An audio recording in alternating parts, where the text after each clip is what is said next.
Hi everyone! Picking up where we left off in Chapter 4 of the Hunger Games, just a reminder that this is published by Scholastic Press. For a few moments, Peeta and I take in the scene of our mentor trying to rise out of the slippery, vile stuff from his stomach.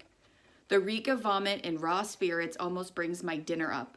We exchange a glance. Obviously, Haymitch isn't much, but Effie Trinket is right about one thing. Once we're in the arena, he's all we've got. As if by some unspoken agreement, Peeta and I each take one of Haymitch's arms and help him to his feet. I tripped? Haymitch asks. Smells bad. He wipes his hand on his nose, smearing his face with vomit. Let's get you back to your room, says Peeta. Clean you up a bit. We half lead, half carry Haymitch back to his compartment. Since we can't exactly set him down on the embroidered bedspread, we haul him into the bathtub and turn the shower on him. He hardly notices. It's okay, Peeta says to me. I'll take it from here. I can't help feeling a little grateful since the last thing I want to do is strip down Haymitch, wash the vomit out of his chest hair, and tuck him into bed. Possibly Peeta is trying to make a good impression on him, to be his favorite once the games begin. But judging by the state he's in, Haymitch will have no memory of this tomorrow. All right, I say, I can send one of the Capitol people up to help you. There's any number on the train. Cooking for us, waiting on us, guarding us, taking care of us is their job. No, I don't want them, says Peeta. I nod and head to my own room. I understand how Peeta feels. I can't stand the sight of the Capitol people myself, but making them deal with Haymitch might be a small form of revenge.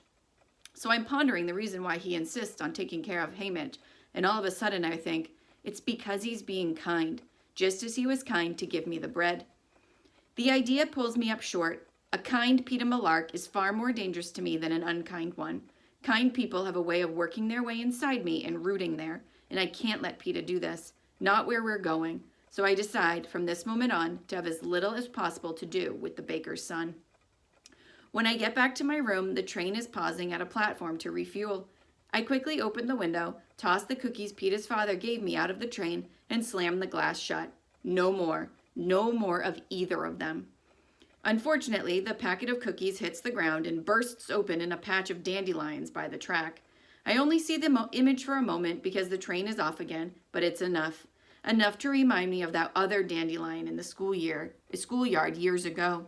I had just turned away from Peeta Malark's bruised face when I saw the dandelion, and I knew hope wasn't lost. I plucked it carefully and hurried home.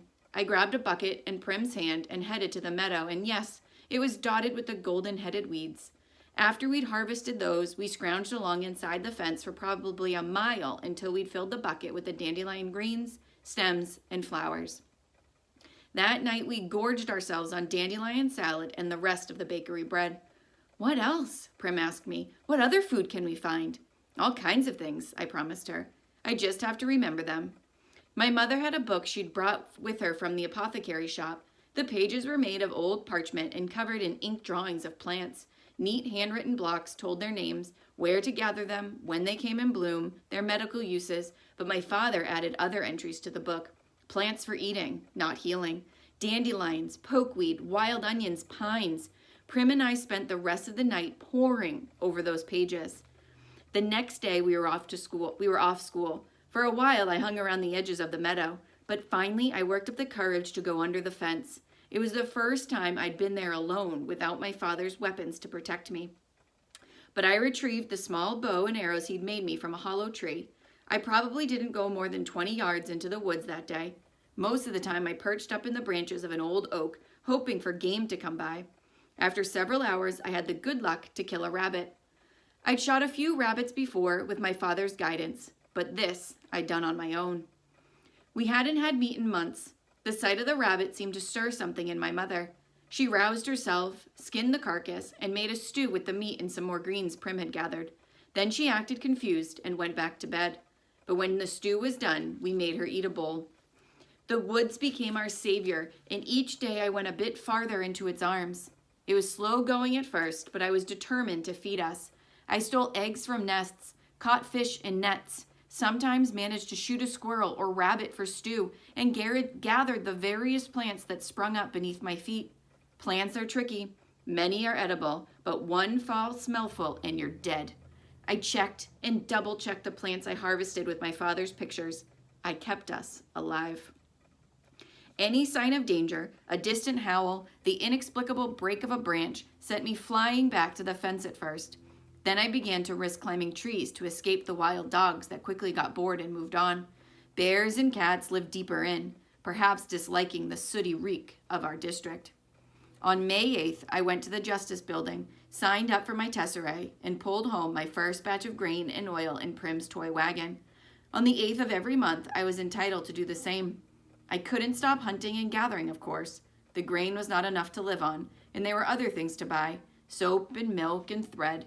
What we didn't absolutely have to eat, I began to trade at the Hob. It was frightening to enter that place without my father at my side, but people had respected him, and they accepted me. Game was game after all, no matter who'd shot it. I also sold at the back doors of the wealthier clients in town, trying to remember what my father had told me and learning a few new tricks as well. The butcher would buy my rabbits, but not squirrels. The baker enjoyed squirrel, but would only trade for one if his wife wasn't around. The head peacekeeper loved wild turkey. The mayor had a passion for strawberries. In late summer, I was washing up in a pond when I noticed the plants growing around me, tall with leaves like arrowheads, blossoms with 3 white petals.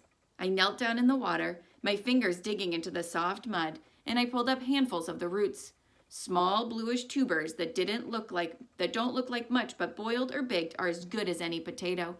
Katniss, I said aloud. It's the plant I was named for, and I heard my father's voice joking. As long as you can find yourself, you'll never starve. I spent hours stirring up the pond bed with my toes and a stick, gathering the tubers that floated to the top. That night, we feasted on fish and Katniss roots until we were all, for the first time in months, full. Slowly, my mother returned to us. She began to clean and cook and preserve some of the food I brought in for winter. People traded us or paid money for her medical remedies. One day, I heard her singing. We're going to leave it off there, and I'll pick up tomorrow. Bye.